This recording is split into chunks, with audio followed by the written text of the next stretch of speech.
Chemistry की इस class में आपका स्वागत है। आज हम डी ब्लॉक तत्वों के गुणों को पढ़ने जा रहे हैं। इसे पढ़ने के लिए हमने वीडियो को दो भागों में बांटा है।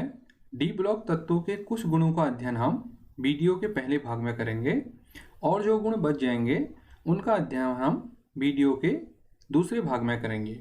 तो आइए डी ब्लॉक तत्व क्या होते हैं और उनके मुख्य गुण क्या हैं, इनका अध्ययन हम करते हैं। तो डी ब्लॉक तत्वों को समझते हैं। ये एक आवर्त सारणी है हमारे पास। इस आवर्त सारणी में यहाँ पर जो वर्ग संख्या 1 और ये वर्ग संख्या 2 है, इसे हम एस ब्लॉक के तत्व कहते हैं। और वर्ग संख्या 3 से लेके वर्ग संख्या 12 तक के तत्व डी ब्लॉक तत्व कहलाते हैं। और यहाँ पर जो वर्ग संख्या 13 है, यहाँ से वर्ग संख्या 18 तक के जो तत्व हैं वो हमारे पी ब्लॉक तत्व कहलाते हैं। और यहीं पर हमारी वर्ग संख्या 3 में एफ ब्लॉक के तत्व भी आते हैं, जिन्हें हम आवर्त सारणी में पृथक रूप से दिखाते हैं। तो अभी हमने डी ब्लॉक तत्वों के बारे में पढ़ना है। डी ब्लॉक के जो तत्व हैं ये एस ब्लॉक तत्व और पी ब्लॉक तत्वों के मध्य में स्थित होते हैं और इनके भौतिक गुण भी एस ब्लॉक तत्व और पी ब्लॉक तत्वों के मध्यवर्ती गुणों को प्रदर्शित करते हैं। तो इसलिए हम डी ब्लॉक तत्वों को संक्रमण तत्व, ट्रांजिशन एलिमेंट भी कहते हैं। तो आइए शुरू करते हैं डी ब्लॉक तत्व क्या हैं और उनके मुख्य गुणों को। तो डी ब्लॉक तत्व की परिभाषा इस तरह से है, वे तत्व जिनमें अंतिम इलेक्ट्रॉन डी उपकक्षा में प्रवेश करता है उन्हें डी ब्लॉक तत्व कहते हैं। और जैसे कि ये हमारा स्कैंडियम है, स्कैंडियम का परमाणु क्रमांक 21 होता है। यदि हम इसका इलेक्ट्रॉनिक विन्यास लिख के देखें तो आप देखेंगे कि जो अंतिम इलेक्ट्रॉन है वह डी उपकक्षा में प्रवेश करता है। अंतिम इलेक्ट्रॉन 3d1। क्योंकि अंतिम इलेक्ट्रॉन डी उपकक्षा में प्रवेश कर रहा है इसलिए इसे हम डी ब्लॉक तत्व कहते हैं। इसी प्रकार से अन्य उदाहरण है हमारे पास मैग्नीज का, जिसका परमाणु क्रमांक 25 है। अगर हम इसका इलेक्ट्रॉनिक विन्यास लिख के देखें तो हम देखेंगे कि इसमें अंतिम इलेक्ट्रॉन डी कक्षा में प्रवेश कर रहा है, इसलिए यह तत्व भी डी ब्लॉक तत्व कहलाता है। यहाँ पर मैंने कुछ और एग्जाम्पल भी लिखे हुए हैं, आप इन्हें देख सकते हैं। कॉपर का एग्जाम्पल है, ये जिंक का एग्जाम्पल है। तो आप देखिए यहाँ पर 3d10 है, यहाँ पर भी अंतिम इलेक्ट्रॉन डी उपकक्षा में प्रवेश कर रहा है। तो जिन तत्वों में अंतिम इलेक्ट्रॉन डी उपकक्षा में प्रवेश करता है उसे हम डी ब्लॉक तत्व कहते हैं।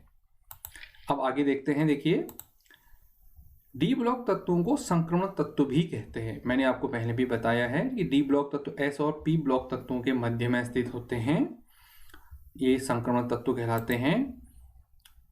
और संक्रमण तत्वों की जो परिभाषा है, इन्हें इस तरह से परिभाषित किया गया है, वे तत्व जिनकी मूल अवस्था में या किसी भी ऑक्सीकरण अवस्था में अपूर्ण भरे डी कक्षक होते हैं उन्हें संक्रमण तत्व कहते हैं। अर्थात यदि हम इलेक्ट्रॉनिक विन्यास लिख करके देखेंगे तत्वों का और अंतिम इलेक्ट्रॉन डी कक्षा में प्रवेश करेगा और डी कक्षक अपूर्ण होगा। अपूर्ण होगा का मतलब है कि डी कक्षा में 10 से कम इलेक्ट्रॉन होंगे तो वे तत्व संक्रमण तत्व कहलाएंगे। ध्यान रहे, सभी संक्रमण तत्व डी ब्लॉक तत्व हैं, किंतु सभी डी ब्लॉक तत्व संक्रमण तत्व नहीं हैं। ये कथन बहुत इंपॉर्टेंट है। इस कथन को हम उदाहरण की सहायता से समझते हैं कि इस कथन में क्या कहा गया है। जैसे हमें जिंक, कैडमियम और मरकरी, ये 3 तत्व डी ब्लॉक तत्व तो हैं किंतु संक्रमण तत्व नहीं हैं। अब इसको समझते हैं कि ऐसा क्यों है। देखिए, यदि हम जिंक का, कैडमियम और मरकरी का इलेक्ट्रॉनिक विन्यास लिख के देखते हैं तो यहाँ पर देखिए इन तीनों में अंतिम इलेक्ट्रॉन डी उपकक्षा में प्रवेश करता है। डी उपकक्षा में प्रवेश होने के कारण ये डी ब्लॉक तत्व कहलाते हैं। किंतु यहाँ पर आप देखिए D10 यानी कि डी कक्षक पूर्ण रूप से भरा हुआ है। डी कक्षक में अधिकतम 10 इलेक्ट्रॉन आ सकते हैं और यहाँ पर डी कक्षा में अधिकतम 10 इलेक्ट्रॉन ही हैं। इसलिए ये तत्व डी ब्लॉक तत्व तो हैं किंतु संक्रमण तत्व नहीं हैं। संक्रमण तत्व होने के लिए यहाँ पर D में 10 से कम इलेक्ट्रॉन होने चाहिए। D1, D2, D3, D4, D5, D6, D7, D8, D9 ऐसे तत्व डी ब्लॉक तत्व भी कहलाएंगे और संक्रमण तत्व भी कहलाएंगे, किंतु यहाँ पर डी कक्षक पूर्ण होने के कारण यह डी ब्लॉक तत्व तो है किंतु संक्रमण तत्व नहीं है। उम्मीद है आप इसको समझ चुके होंगे। यहाँ पर समझा करके यहाँ पर लिखा हुआ है, आप इसे देख सकते हैं। अब डी ब्लॉक तत्वों का वर्गीकरण। जो डी ब्लॉक के तत्व हैं हमारे, हमने उन्हें 4 वर्गों में, 4 श्रेणियों में इन्हें बांटा गया है। ये 3D श्रेणी। यहाँ पर अगर हम इन तत्वों का इलेक्ट्रॉनिक विन्यास लिखें तो इनमें अंतिम इलेक्ट्रॉन जो है 3D उपकक्षा में प्रवेश करता है, इसलिए इसे हम 3D श्रेणी कहते हैं। इसे हम प्रथम संक्रमण श्रेणी भी कहते हैं। और ये 4D श्रेणी है। अगर इन तत्वों का इलेक्ट्रॉनिक विन्यास लिख के देखें तो हम यहाँ पर देखेंगे कि यहाँ पर अंतिम इलेक्ट्रॉन 4D उपकक्षा में प्रवेश करता है, इसलिए इसे हम 4D श्रेणी कहते हैं। इसे हम द्वितीय संक्रमण श्रेणी भी कहते हैं। यहाँ पर ये 5D श्रेणी है जिसे हम तृतीय संक्रमण श्रेणी भी कहते हैं। और यहाँ पर जो तत्व है इनमें अंतिम इलेक्ट्रॉन 5D उपकक्षा में प्रवेश करता है। और ये अंतिम 6D श्रेणी है जिसे हम चतुर्थ संक्रमण श्रेणी भी कहते हैं। यहाँ पर इलेक्ट्रॉन 6D उपकक्षा में प्रवेश करता है। अब आगे देखिए डी ब्लॉक तत्वों के गुण। तो देखिए सबसे पहला गुण, डी ब्लॉक तत्वों के निम्नलिखित गुण है। पहला गुण है डी ब्लॉक तत्वों का सामान्य इलेक्ट्रॉनिक विन्यास n-1 D1 to 10 ns1-2 होता है। अर्थात यहाँ पर जो अंतिम इलेक्ट्रॉन है वो डी उपकक्षा में प्रवेश करता है और डी उपकक्षा में 1 से लेके 10 इलेक्ट्रॉन तक हो सकते हैं। और जो उसकी पूर्व कक्षा है SNS, उसमें 1 या 2 इलेक्ट्रॉन होते हैं। इसे ध्यान से देखना है। कुछ तत्वों में S में 2 इलेक्ट्रॉन भरे होते हैं, अधिकांश तत्वों में S में 2 इलेक्ट्रॉन होते हैं, लेकिन कुछ तत्व जैसे कि क्रोमियम, कॉपर सममित इलेक्ट्रॉनिक विन्यास होने के कारण S में 1 ही इलेक्ट्रॉन होता है। तो यहाँ पर जो इलेक्ट्रॉनिक विन्यास है वो है n-1 D1 to 10 ns1-2। दूसरा गुण है आवर्त सारणी में डी ब्लॉक तत्व वर्ग 3 से वर्ग 12 तक में स्थित होते हैं। जब हम आवर्त सारणी को देख रहे थे उसमें मैंने आपको समझाया था कि ये तत्व वर्ग संख्या 3 से लेके वर्ग संख्या 12 तक में स्थित होते हैं। अगला गुण है डी ब्लॉक के सभी तत्व धातु प्रवृत्ति के होते हैं। तत्व धातु, अधातु और उपधातु तीनों प्रवृत्ति के होते हैं, किंतु डी ब्लॉक में जो भी तत्व हैं सभी तत्व धातु प्रवृत्ति के हैं। एस ब्लॉक में भी सभी तत्व धातु प्रवृत्ति के होते हैं। पी ब्लॉक में धातु, अधातु और उपधातु तीनों प्रकार के तत्व पाए जाते हैं, किंतु डी ब्लॉक में केवल धातु प्रवृत्ति के ही तत्व पाए जाते हैं। और अगला गुण है जो कि बहुत बहुत इंपॉर्टेंट गुण है कि डी ब्लॉक तत्व परिवर्तित ऑक्सीकरण अवस्था प्रदर्शित करते हैं। ये इस वर्ग का या इस ब्लॉक का सबसे ज़्यादा महत्वपूर्ण गुण है। यह इनका अभिलाक्षणिक गुण है कि डी ब्लॉक के तत्व परिवर्तित ऑक्सीकरण अवस्था प्रदर्शित करते हैं। इसका अर्थ यह है कि एक ही तत्व +1, +2, +3, +4, +5 तक ऑक्सीकरण अवस्था प्रदर्शित कर सकता है। जिस तरह से एस ब्लॉक तत्व हैं, एस ब्लॉक तत्वों में केवल एक निश्चित ऑक्सीकरण अवस्था ही होती है। जैसे सोडियम है वह केवल +1 ऑक्सीकरण अवस्था प्रदर्शित करता है, पोटेशियम है वह भी +1 ऑक्सीकरण अवस्था प्रदर्शित करता है, मैग्नीशियम है वो +2 ऑक्सीकरण अवस्था प्रदर्शित करता है। किंतु जो डी ब्लॉक तत्व हैं उनमें तत्व यौगिक के आधार पर अलग अलग ऑक्सीकरण अवस्था प्रदर्शित करता है। अब यह किस तरह से है इसे हम वीडियो के अगले भाग में समझेंगे। तो आप देखिए वीडियो का दूसरा भाग, जहाँ पर हमने चार्ट बनाकर इसे समझाया हुआ है कि एक ही तत्व अलग अलग ऑक्सीकरण अवस्था कैसे प्रदर्शित करता है। तो उम्मीद है कि ये आपको समझ में आ गया होगा। Thank you, have a nice day.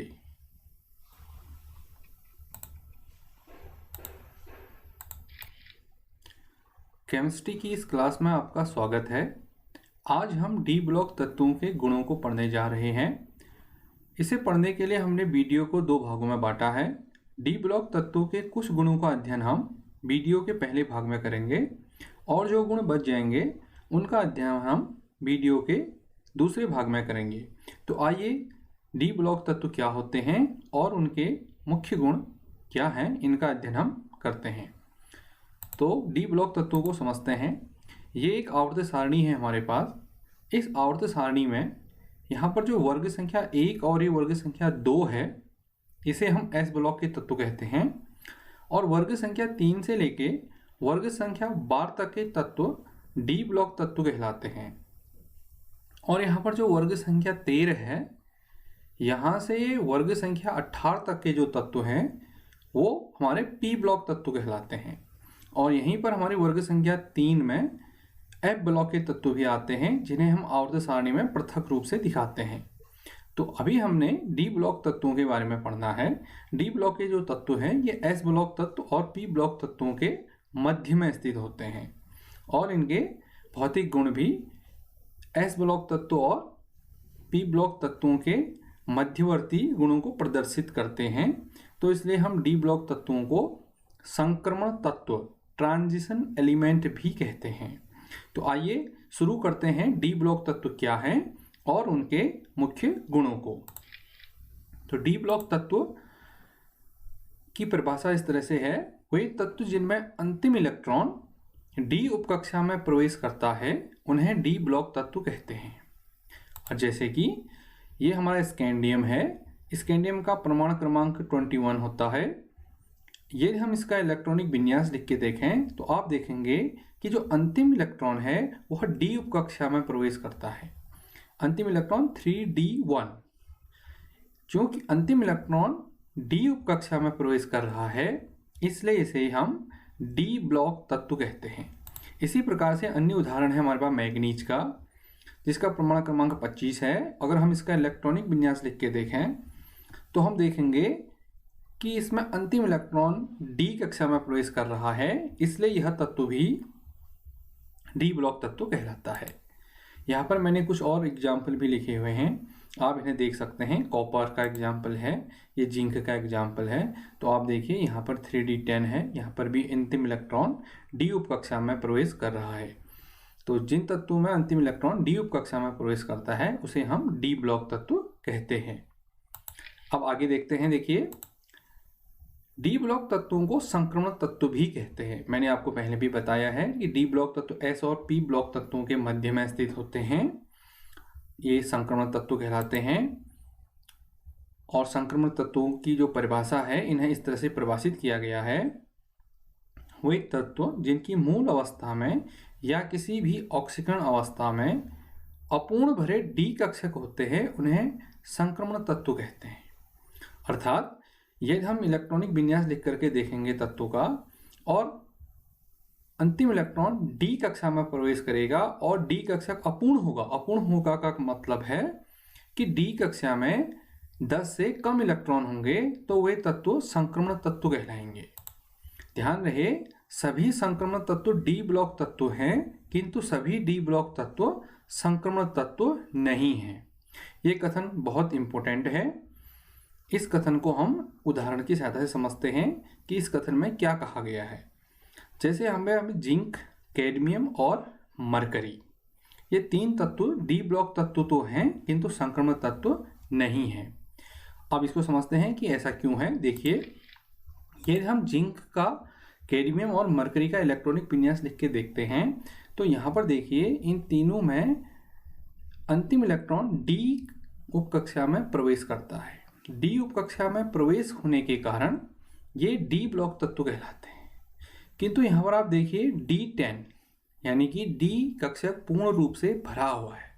D कक्षक में अधिकतम 10 इलेक्ट्रॉन आ सकते हैं और यहाँ पर डी कक्षा में अधिकतम 10 इलेक्ट्रॉन ही हैं। इसलिए ये तत्व डी ब्लॉक तत्व तो हैं किंतु संक्रमण तत्व नहीं हैं।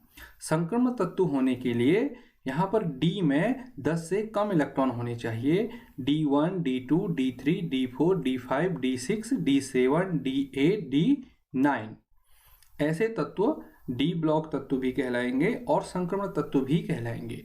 किंतु यहाँ पर डी कक्षक पूर्ण होने के कारण यह डी ब्लॉक तत्व तो है किंतु संक्रमण तत्व नहीं है। उम्मीद है आप इसको समझ चुके होंगे। यहाँ पर समझा करके यहाँ पर लिखा हुआ है, आप इसे देख सकते हैं। अब डी ब्लॉक तत्वों का वर्गीकरण। जो डी ब्लॉक के तत्व हैं हमारे, हमने उन्हें 4 वर्गों में, 4 श्रेणियों में इन्हें बांटा गया है। ये 3D श्रेणी। यहाँ पर अगर हम इन तत्वों का इलेक्ट्रॉनिक विन्यास लिखें तो इनमें अंतिम इलेक्ट्रॉन जो है 3D उपकक्षा में प्रवेश करता है, इसलिए इसे हम 3D श्रेणी कहते हैं। इसे हम प्रथम संक्रमण श्रेणी भी कहते हैं। और ये 4D श्रेणी है। अगर इन तत्वों का इलेक्ट्रॉनिक विन्यास लिख के देखें तो हम यहाँ पर देखेंगे कि यहाँ पर अंतिम इलेक्ट्रॉन 4D उपकक्षा में प्रवेश करता है, इसलिए इसे हम 4D श्रेणी कहते हैं। इसे हम द्वितीय संक्रमण श्रेणी भी कहते हैं। यहाँ पर ये 5D श्रेणी है, जिसे हम तृतीय संक्रमण श्रेणी भी कहते हैं। और यहाँ पर जो तत्व है, इनमें अंतिम इलेक्ट्रॉन 5D उपकक्षा में प्रवेश करता है। और ये अंतिम 6D श्रेणी है, जिसे हम चतुर्थ संक्रमण श्रेणी भी कहते हैं। यहाँ पर इलेक्ट्रॉन 6D उपकक्षा में प्रवेश करता है। अब आगे देखिए डी ब्लॉक तत्वों के गुण। तो देखिए सबसे पहला गुण, डी ब्लॉक तत्वों के निम्नलिखित गुण है। पहला गुण है डी ब्लॉक तत्वों का सामान्य इलेक्ट्रॉनिक विन्यास n-1 d 1 to 10 ns1-2 होता है। अर्थात यहाँ पर जो अंतिम इलेक्ट्रॉन है वो डी उपकक्षा में प्रवेश करता है और डी उपकक्षा में 1 से लेके 10 इलेक्ट्रॉन तक हो सकते हैं।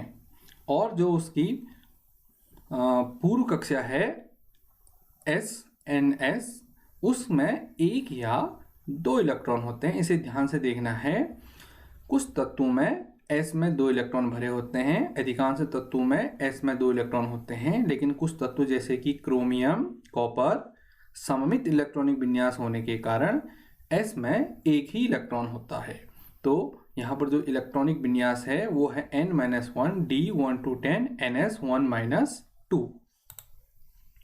दूसरा गुण है आवर्त सारणी में डी ब्लॉक तत्व वर्ग 3 से वर्ग 12 तक में स्थित होते हैं। जब हम आवर्त सारणी को देख रहे थे उसमें मैंने आपको समझाया था कि ये तत्व वर्ग संख्या 3 से लेके वर्ग संख्या 12 तक में स्थित होते हैं। अगला गुण है डी ब्लॉक के सभी तत्व धातु प्रवृत्ति के होते हैं। तत्व धातु, अधातु और उपधातु तीनों प्रवृत्ति के होते हैं, किंतु डी ब्लॉक में जो भी तत्व हैं सभी तत्व धातु प्रवृत्ति के हैं। एस ब्लॉक में भी सभी तत्व धातु प्रवृत्ति के होते हैं। पी ब्लॉक में धातु, अधातु और उपधातु तीनों प्रकार के तत्व पाए जाते हैं, किंतु डी ब्लॉक में केवल धातु प्रवृत्ति के ही तत्व पाए जाते हैं। और अगला गुण है जो कि बहुत बहुत इंपॉर्टेंट गुण है कि डी ब्लॉक तत्व परिवर्तित ऑक्सीकरण अवस्था प्रदर्शित करते हैं। ये इस वर्ग का या इस ब्लॉक का सबसे ज़्यादा महत्वपूर्ण गुण है। यह इनका अभिलाक्षणिक गुण है कि डी ब्लॉक के तत्व परिवर्तित ऑक्सीकरण अवस्था प्रदर्शित करते हैं। इसका अर्थ यह है कि एक ही तत्व +1, +2, +3, +4, +5 तक ऑक्सीकरण अवस्था प्रदर्शित कर सकता है। जिस तरह से एस ब्लॉक तत्व हैं, एस ब्लॉक तत्वों में केवल एक निश्चित ऑक्सीकरण अवस्था ही होती है। जैसे सोडियम है वह केवल +1 ऑक्सीकरण अवस्था प्रदर्शित करता है, पोटेशियम है वह भी +1 ऑक्सीकरण अवस्था प्रदर्शित करता है, मैग्नीशियम है वो +2 ऑक्सीकरण अवस्था प्रदर्शित करता है। किंतु जो डी ब्लॉक तत्व हैं उनमें तत्व यौगिक के आधार पर अलग अलग ऑक्सीकरण अवस्था प्रदर्शित करता है। अब यह किस तरह से है इसे हम वीडियो के अगले भाग में समझेंगे। तो आप देखिए वीडियो का दूसरा भाग, जहाँ पर हमने चार्ट बनाकर इसे समझाया हुआ है कि एक ही तत्व अलग अलग ऑक्सीकरण अवस्था कैसे प्रदर्शित करता है। तो उम्मीद है कि ये आपको समझ में आ गया होगा। Thank you, have a nice day.